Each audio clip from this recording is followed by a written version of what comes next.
Welcome back, everyone, to Fun with Friends, my weekly interview segment. And I am joined today by a familiar face, my good buddy Tim. Typically, you see us discussing the MCU and the movies and our rankings and him shitting all over my calls. But today, we are here to talk Pokemon.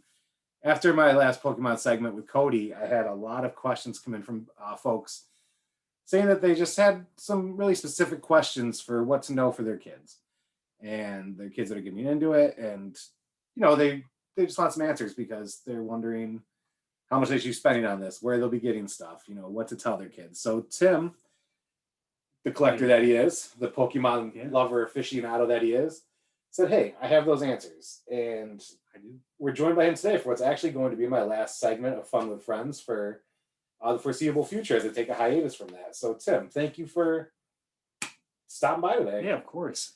And in case anybody can notice, this is actually my first in-person interview of the series. It's nice, isn't it? It's a great way to round it out. So I'm excited because, as I mentioned in the previous video, I know nothing about Pokemon. But I have a child who's getting into it. I have a niece and nephew who are all about it. I have people all over saying, you know about everything else. How don't you know about this? So I'm hoping to also get schooled in this stuff today so I can have some answers. And I think the first thing to know for any parent with kids getting into this is, what do you need to get started? Well, you don't need much. It all depends on what you want to do. The first and most important things I recommend are just a love of Pokemon and just the willingness to enjoy it. So there's two different ways that you can go about this. If you're looking to just collect, a nice binder is all you really need. There are things that you can snag to make it more fun, to help protect your cards better. But you don't need much in the way of collecting. And as far as playing the game, I'd recommend picking up a nice play mat, which aren't typically too hard to find. They make paper ones, and then there's also the nice foam mats as well that they make. And past that, all you need is a standard deck and someone to play with. That's awesome. And you talk about a standard deck, so that leads me to my next question. I had multiple parents ask me this. How many cards are in a complete deck? 60 cards, no more, no less, all made up of tactically put together with different Pokemon, trainer cards, and energies, which are probably just as important as the Pokemon because you need those to make attacks. Unfortunately, I'm not too well versed in the game, in the trading card game, and there's a lot of other people out there that can explain it better than I can. So what I did was I provided Dan with links that he'll put down in the description to help you guys build a standard deck and also to learn the rules of the game. One of which is directly from the Pokemon company. So can't steer you wrong there. Now, you mentioned 60 cards from a starter deck, and I know people are buying packs, like expansion packs and things like that. Are you able to buy just a starter deck? Yeah. They do have decks. I think the most recent one features Venusaur and Blastoise, and they come with a variety of cards, including the three that I just mentioned. They give you all the energies, the Pokemon, and the trainers that you need to build a pretty basic deck. But that's where the boosters come in. You can add and subtract the cards as you need, and they will boost your deck. But typically, if you're looking to just play casually, then those will do you well. If you're looking to get into more competitive, unfortunately, those decks just won't cut it.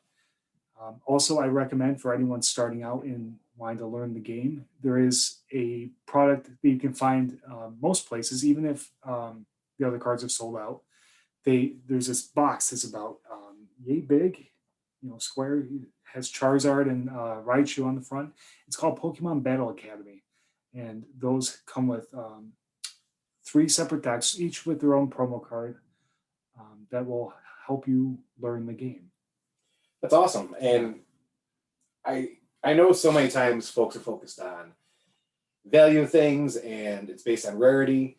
And I know sometimes a kid's going to pull a card and be super excited. How do you know if a card you pull is a rare card? Okay, so there's a lot of cards out there, as we all know, and it can get a little confusing on the different types of rarity.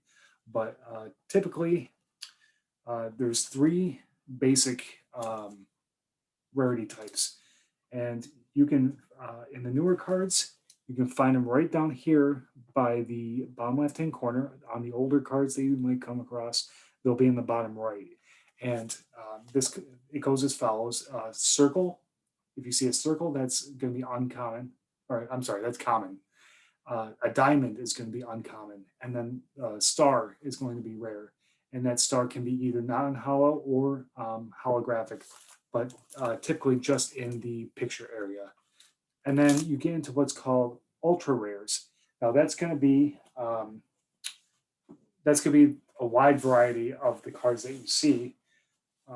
They may um, be full arts, or they may be full art trainer cards. And if I can get my book, I'm done. So any of these full art trainers that you see, those are going to be called ultra rares or super rares, as some people might call them. And that also includes full art GX, V cards. I don't like saying that. V cards, EX cards, and those both come in full art. And yeah, they come in two different types of full art. And after that, luckily we're almost done. There's secret rares. So if you've ever opened up a pack of Pokemon cards, you'll find that towards the back of the pack, you'll always have a rare, and that ranges from the non-hollow star cards, and you might have a full art, but these secret cards, which can be anything from rainbow cards. I brought an example there. Rainbow cards, shiny versions of Pokemon, depending on what set you're collecting at the moment, and also gold cards, which can either have that full border or it can feature a Pokemon that's all covered in gold. You really can't miss them. Those will come right before the rares. My man coming with examples today. Yeah, gotta be prepared. So I'm sure everybody's seen Target's no longer carrying these cards. Walmart's restricting it. eBay prices are through the roof. Where is the best place to get cards? Well, instead of just blurting out the best place to get them, I'm going to run through everywhere that you can find them, so you can judge for yourself. As Dan mentioned, Target is no longer carrying any kind of cards, whether it be Yu-Gi-Oh, sports, or Pokemon. I think Magic the Gathering is the only ones that they have in store as of right now.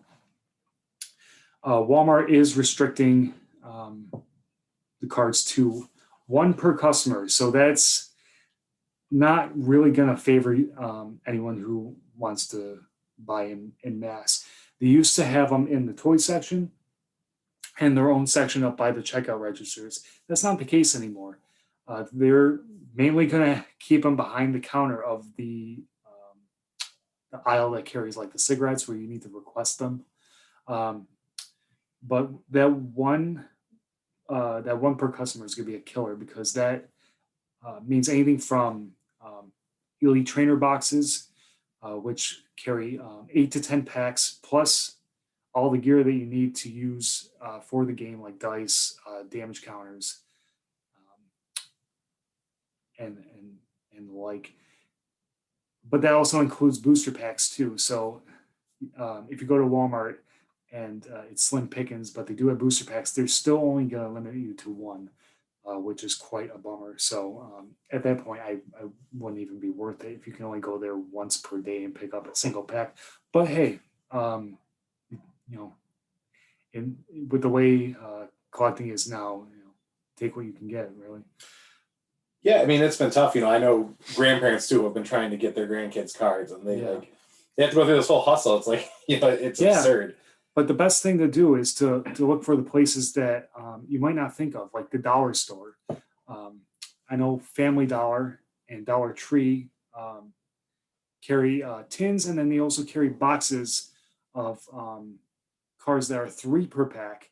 So it might be a little tougher getting the cards that your kids want, but they're only $1 a piece. So if you're in the area and they're looking for a fix, um, and you just want to grab a couple packs or two, that would be your best option. But also drugstores, so Walgreens, CVS, um, they're going to be less likely to have them than the dollar stores. But typically, when they do have stuff, they have older packs in like 3 packs. Like there'll be 3 to a pack with a promo. That's really good to know, actually. And, Yeah. because I'm looking to get some for our charity too, and so I can Yeah. easily stop dollar store stuff like that. That'd be awesome. That seems to help me. I'm learning Yeah. today, and I love it. Oh, and I'm sorry, one more. Your local comic book shop. There's card shops, but then your local comic book shop could also carry them. Just it's a kind of a double-edged sword because they may have the availability, but they're going to be more likely to mark up the products because of their cost, because allocation of these cards are just awful right They now. got to meet the overhead and all that stuff. Yeah, that makes complete sense. Yeah. As expensive as they're getting, as rare as they are, as hot as we've seen them, the old ones become, should folks be worried about value with these cards? Absolutely not. At the end of the day, value is fickle. And I don't believe that's the way kids should enjoy these. Because the one thing that I want to see every time I work at my local comic book shop and I see a family come in, I just want the kids to be able to enjoy it. And that's really what it's all about, is enjoying the property. And I'm going to get into this later on, but there's so much more that you can do with cards. And just because the market is blowing up right now, you just want your kids to be able to enjoy it. And it's a lot of pressure off if they can just be happy with the cards they have, not wanting to seek out the most expensive. Because I think at that point you're just getting a little off track and kind of missing the point of what Pokemon's supposed to be all about. Now, Tim, I want to give you, Jeanette, and the great Chet Renato a shout out with what you do with these Pokemon cards in the shop. You know, how you separate them, how you make them available so that they're accessible for people. Can you tell folks about that? Because I'm sure it's not the only comic shop in the world doing it, but it's actually something really cool. So maybe if another comic shop owner hears this, maybe they might get an idea too to help folks get it.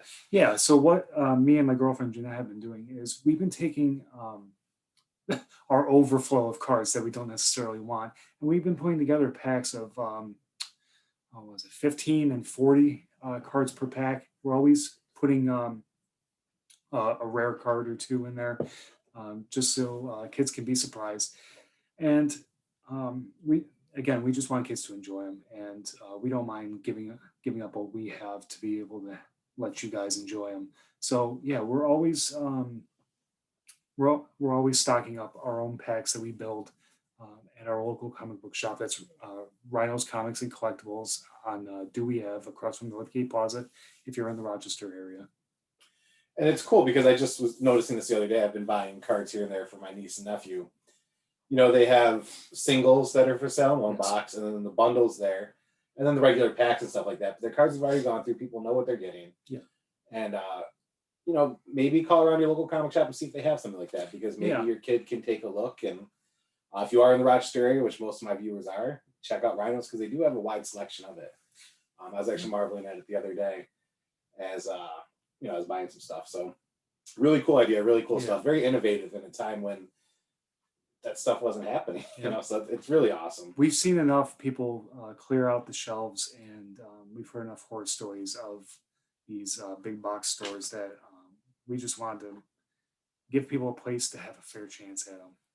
I love it. You got such a big heart. Oh, thanks. Now, only to match yours. Now, for most of my life, I've heard the slogan, "Got to catch them all." And in college, that meant an entirely different thing. But I was wondering if there is a checklist for folks trying to catch them all. Okay. So if you're leaning more towards the collecting aspect, there are a couple places that you can do so. If you happen to buy an Elite, it's not put together, but an Elite Trainer box, which has it comes with a rule book, along with dice and I forgot what they call it, status conditions. And typically they'll have 8 to 10 packs in them. And you also get a pack of energies, because those are important to play the game. And also sleeves. Sleeves are going to be very important. I forgot the question. So, is there a checklist? Yes.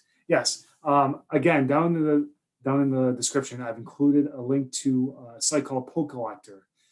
That gives you every set that's ever been made and the cards that are included in them in order, so you guys can keep track of the cards that you're missing if you decide to go and collect older sets.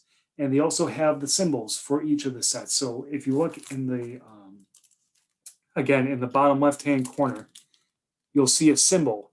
And if you are ever curious what that symbol is and what set it's from, Collector lists that symbol in with the name of each set. So it's easy to identify. And then also included in the Elite Trainer box is also a checklist for the set that actually has, it's actually a book that you can check off each of the cards that you have and still need. Oh man, these were some pressing questions I got across the board, and you answered them in the most thorough and thoughtful manner, and I appreciate it. And I know that those listening who ask these very specific questions, so I'm going to send this video to, will also greatly appreciate it. Yes, and I just want to throw out one more thing. If there's anything that I didn't cover here, or anything that you are still curious about and you want me to dive deeper into, please send me a message. I'm here to help. I want to help, and I'm sick of all these people who are taking advantage of the situation, steering the course in which this hobby is going. And I just want kids to be able to feel the same excitement I did back in the 90s when this first came to America, and card shops were just starting to sell these cards. So yeah, feel free to shoot me a message. Just make sure that you start off by saying, "Hey, I saw your video," or else I'm not going to know who you are, and I might ignore it. Yeah, even mention in the comments on the video here and say, can you get in touch with me, and we can work that out as well. Absolutely. And as Tim mentioned, he went through and sent me, I think, about 8 different links today. That will also give you additional information beyond the checklist and things like that. So I'll be posting that in the description of the video as well. The separate links for each thing. And as always, like, comment, follow, and subscribe, smash that like button. Yes, all of the above. Let's get it going. I think this video is very helpful, especially at a time, summer vacations coming up. Kids are going to want to do this stuff. Yeah. So what better time than now? For those who did reach out, thank you. I am a nerd, but sometimes I have limits, and so it's great to have friends who are able to fill in there. Tim, as my last guest of this series, I greatly appreciate it. Absolutely, my pleasure. It's been excellent, and look for Tim and I on our journey through the rest of the MCU films. Go back and watch the episodes if you haven't yet. Yeah, Miss Marvel, Far From Home, and Ant-Man and the Wasp coming up this week. Yes, that's on the docket for this week as well. And make sure to share your takes on those as well. But Tim, thank you, my friend. I appreciate it immensely.